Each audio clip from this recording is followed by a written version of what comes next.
Direct signing এর মাধ্যমে Dhaka Capitals যে চারজন ক্রিকেটারকে দলে ভিড়িয়েছে, চারজনই জেনুইন ম্যাচ উইনার। তাসকিন আহমেদের একটা স্পেল ম্যাচের চিত্র পাল্টে দিতে পারে, সাইফ হাসানের একটা ইনিংস ঢাকাকে ম্যাচ জেতাতে পারে, অ্যালেক্স হেলসের ব্যাপারে নতুন করে বলার কিছু নাই, এবং উসমান খান তিনিও আসলে ম্যাচ উইনিং নক খেলতেই পারেন। বিপিএল এর অকশনে ঢাকা এমন সব ক্রিকেটারকে বেছে নিয়েছে যারা আসলে কোনো না কোনো সময় টি-20-তে দুর্দান্ত পারফর্মার ছিলেন, কিন্তু এই মুহূর্তে হয়তো তারা সেরা ফর্মে নেই। সুতরাং তাদের প্রমাণ করার আছে অনেক কিছু। শুরুটা করা যেতে পারে শামীম পাটোয়ারিকে দিয়ে। শামীম পাটোয়ারি দল থেকে বাদ পড়েছিলেন, ন্যাশনাল টিম থেকে বাদ পড়েছিলেন, আবারও তিনি দলভুক্ত হয়েছেন যখন লিটন কুমার দাস প্রেস কনফারেন্সে বলল যে শামীম থাকলে দলে ভালো হতো। তারপরে থার্ড টি-20তে আয়ারল্যান্ডের বিপক্ষে আবার শামীমকে দলে আনা হয়েছে। এরপর শামীম পাটোয়ারিকে তারা নিয়েছে 56 লাখ টাকা খরচ করে ক্যাটাগরি বি থেকে, এবং ক্যাটাগরি বি থেকে তারা আরেকজন ক্রিকেটারকে পিক করেছে মোহাম্মদ সাইফুদ্দিন।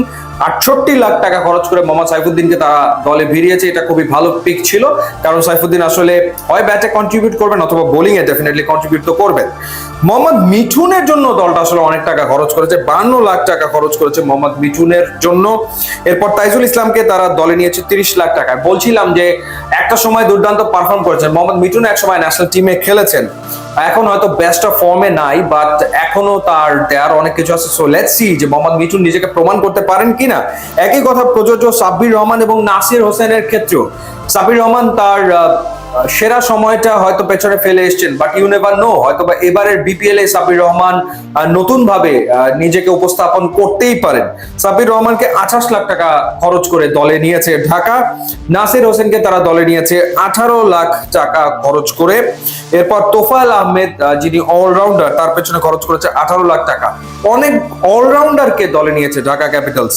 এরপর ইরফান শুক্কুর, তাকে নিয়েছে 18 লাখ টাকা খরচ করে।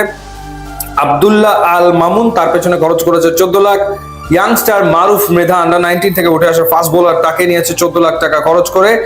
দাসুন সানাকাকে নিয়েছে, শ্রীলঙ্কান দাসুন সানাকাকে তারা $55,000 খরচ করে দলে নিয়েছে। এছাড়া জায়দুল্লাহ নামের একজনকে নিয়েছে 11 লাখ টাকা খরচ করে। আফগানিস্তানের ক্রিকেটার জুবাইর উল্লাহ আকবর, যিনিও আসলে অলরাউন্ডার, তাকে নিয়েছে $20,000 খরচ করে। সো আমার কাছে মনে হচ্ছে যে এই টিমে ডেফিনেটলি প্লেন্টি অফ প্লেয়ার্স রয়েছে যারা আসলে ম্যাচ উইনার হতে পারে, তারা ম্যাচ জেতাতে পারে। ইনফ্যাক্ট লাস্ট সিজনে শামীম পাটোয়ারি কিন্তু বিপিএল এ দুর্দান্ত পারফর্ম করেছে।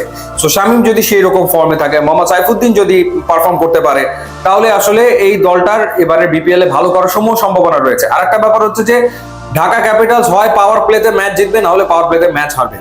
কারণ তাদের টপ 3 অর্থাৎ সাইফ হাসান, অ্যালেক্স হেলস এবং উসমান খান, এই তিনজন যদি পাওয়ার প্লেতে খেলে এবং দুইজন যদি ক্লিক করে, তাহলে ঢাকা একটা ফ্লাইং স্টার্ট পাবে।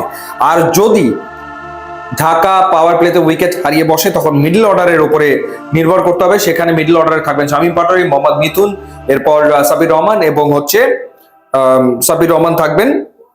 নাসির হোসেনকে খেলালে নাসির হোসেন থাকবেন। তাদের উপরে আসলে ডিপেন্ড করতে হবে। সো ওভারঅল ঢাকা টিম খারাপ না, ডেফিনেটলি ভালো রেজাল্ট তারা করতেই পারে। প্লেয়ারদের প্রমাণ করার আছে অনেক কিছু। সো লেটস সি এই প্লেয়াররা তাদের প্রমাণ করতে পারে কিনা। এবং এর ভেতরে অনেকেই রয়েছেন যারা যদি নিজেদেরকে প্রমাণ করতে পারেন, স্পেশালি সাব্বির কিংবা নাসির, স্পেশালি সাব্বির, তার জন্য আবার হয়তো বা জাতীয় দলের দরজা খুলতে পারে। সুতরাং এটা একটা ভালো অপরচুনিটি। ইউটিউব এবং ইনস্টাগ্রাম লিঙ্ক দেওয়া আছে, আপনারা যোগ দিলে খুবই খুশি হব। And thanks for watching.